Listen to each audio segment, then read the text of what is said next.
What's up, guys? Welcome back to Airbnb ABCs. I've spent 2 years dodging, ducking, dipping, diving, and dodging the COVID-19 virus, but here I am with it finally. And so if I sound a little snotty or have a cough or whatever, bear with me. I feel fine. I'm just kind of isolating to stay away from folks.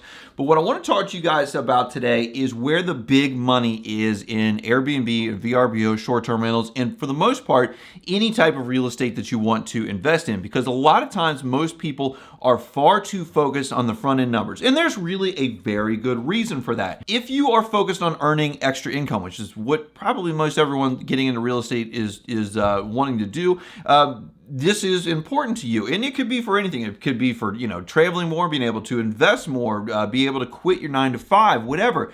It is important. It's probably one of the most important things to focus on because, if the front end numbers don't work, we're not even really going to consider a property. At least I'm not going to consider a property where I'm, losing money every month, not making anything on the front end in hopes of the appreciation of that building making me money in the long term. And so while the front end might make you rich, the back end is going to make you wealthy. Get your mind out of the gutter. We are going to talk about all the ways that the back end money is probably going to end up making you more money, generating you more wealth than that front end money ever could hope to. So when we're talking about the front end versus back end money, the front end money is what you guys are going to take home every single month or however that you pay yourself. That is what you're probably going to base your cash on cash return against. If you have to invest $100,000 in a property and you get to take out $25,000, that's a 25% cash on cash return, and that's a decent return. That beats the stock market by quite a bit.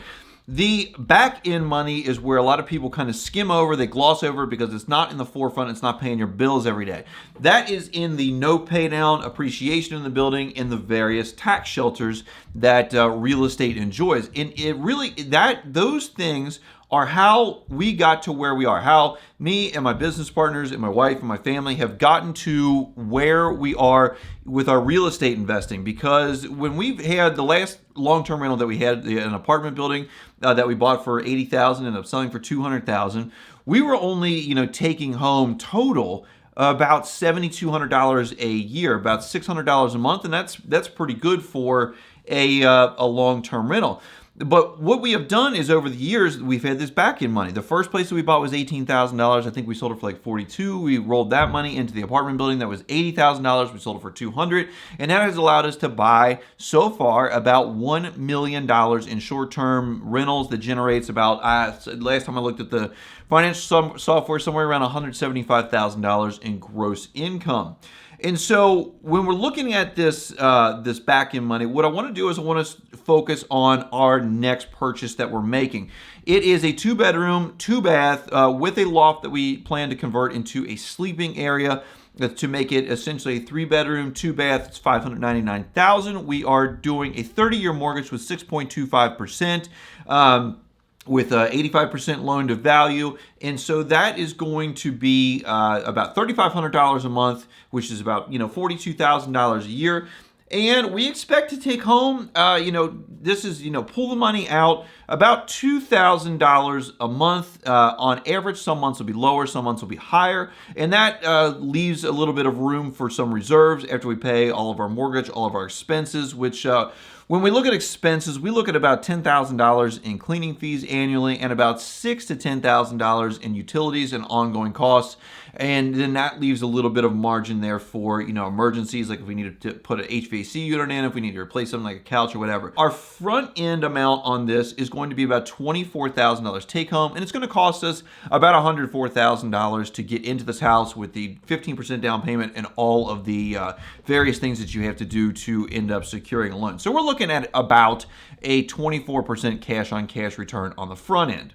But when we get into the back end numbers, let's first talk about note pay down. This is the principal portion of your mortgage payment that you pay every month. And the thing is that when you pay that mortgage payment, a certain amount goes to principal, interest, taxes, and insurance, if all that is escrowed, which a lot of places make you do. When you pay that principal portion of that payment, it You pay it to the bank, it comes right back to you in the form of equity.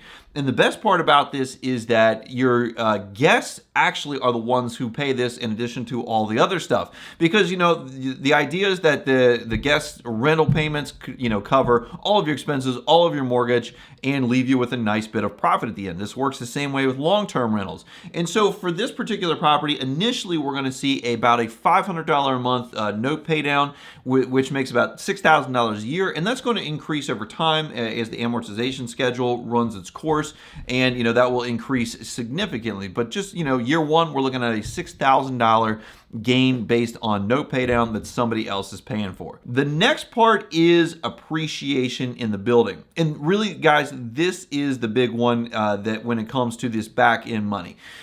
Over the course of time, desirable real estate in the United States has always gone up in value. And there's going to be people that say, well, what about the crash in 2008? What about, this, that, and the other thing? There's going to be a crash in the future is what they're going to say. And, if you look at the charts historically, crashes happen, declines happen, pullbacks happen, but over the long course of time, these things have always gone up in value. Same with the stock markets and nearly any other market that you look at. Major vacation destinations also will tend to appreciate more in value than your typical, homes in neighborhoods just anywhere else in the nation. The reason is that because a lot of these places are major profit machines. You look at the Smoky Mountains, you look at any of the coastal areas, you look at anywhere where people are going on a vacation and are very desirable. Vail, Lake Tahoe, things of that nature. These things are going to go up, so people are going to be willing to pay more money for the property because it is going to be throwing off income versus a typical house where you're essentially just living in it. It is a liability and, costs you money every single month. Lately in the vacation rental market and really in the whole United States market, appreciation has been insane. It's been nuts. It's been, 10, 25% a year, which is great for people that already own. It's not great for people that are looking to buy. But the thing is that it is basically unsustainable. It just cannot keep up that rate of growth forever because people won't be able to afford it, especially with interest rates going up. Even investors like myself who are going to make money off of this, there comes a point in time where the juice just isn't worth the squeeze and you're better off just putting your money in the stock market. We're not there yet, and I don't think that we're going to get there because market forces usually, even this stuff out. The average rate of appreciation for the United States is around 3%. But if we use, an extra 2% because this is a highly desirable area, we come up with 5%, and on a $600,000 house, essentially, we're looking at $30,000 a year of appreciation. Each, 1%, either way is $6,000 more or less. And when we look at that $30,000 of appreciation versus the $24,000 that we're expected to take out of this thing annually as profit, we are looking at more in appreciation than we could basically hope for in the amount that we're going to take out. And this is where real estate really trounces stocks. If you take $100,000, you invest in the stock market, you get your typical 10% return, you're looking at about $10,000 that you're going to be able to, a $10,000 increase in your account. If you take $100,000, put it down on a $600,000 house, you're looking to get about a total return of, about $60,000, including that $30,000 of appreciation, the $24,000 in the amount that you're going to take out of the property, and then the first $6,000 that's going to go up over time of note pay down. You're looking at about $60,000 with some of that being cash flow that is just you're going to be able to take right off of there instead of it being locked in the stock market and you have to pay capital gains taxes on it if you decide to take that money out. And then the final piece of this back end action is tax shelters. This is probably the icing on the cake, especially with all the things that we just said about how much money we're going to make in equity, how much money we're going to take out, and how much we're going to have in note pay down.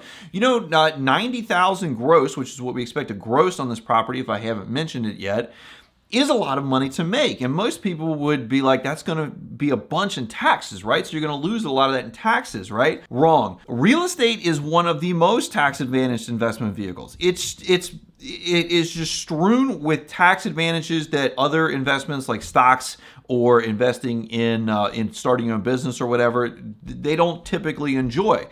we can deduct all of our operating expenses for the year, which is very, that's a pretty common thing for any business to be able to do. And so what we're looking for or at in, for example, our mortgage, if you take our principal, interest, taxes, and insurance and minus out the principal part of that, we have $36,000 of interest, taxes, and insurance expenses. We have $10,000 in cleaning fee expenses, and we have about $6,000 in, utilities and such. That may be, too much. That might not be enough, but $6,000 is a real life number that I pulled from one of our other properties. And so right off the bat, we have $52,000 of deductions that we can deduct against that 90 grand. This is the big part about investing in real estate, is that you get to depreciate the building. Even though it goes up in value over time, the IRS says that it has a usable life, it depreciates. And in this case, we're looking at a depreciation schedule of taking the amount that we paid for it, dividing that by 27.5, and it gets us about $22,000 a year in depreciation that we are able to deduct against that $90,000. So altogether, we are looking at about $74,000 per year in deductions that we are able to take. Now that only leaves about $16,000 a year that we are going to have to pay taxes on. That's going to be taxable, and when you do the math, that's about $8,000 less than we actually plan on taking out of this property when it's all said and done at the end of the year. When you look at this all in perspective, the front end, we're only looking at about a 24% cash on cash return. We're only going to get about, $24,000 out of our, $100,000 investment into a $600,000 mountain cabin. But the total return is looking to be more around, 60% or so. And really that is how you are going to be able to get where you want to be, reach your financial goals. And it's how you can use Airbnb rentals or even long-term rentals or any other type of real estate to increase your wealth, to get you out of that 9 to 5 and to really get your financial goals. I want you to click on the videos that are on the screen right now. They're going to tell you all about the Airbnb properties that we have, how we manage them from a distance, the things that we use to manage, and everything that goes on in the trials and tribulations of managing a Airbnb business from afar. I appreciate you guys watching me today and dealing with this snotty, clogged up nose baloney that we have with this COVID-19 virus. It's the way it goes, but I'll see you next time.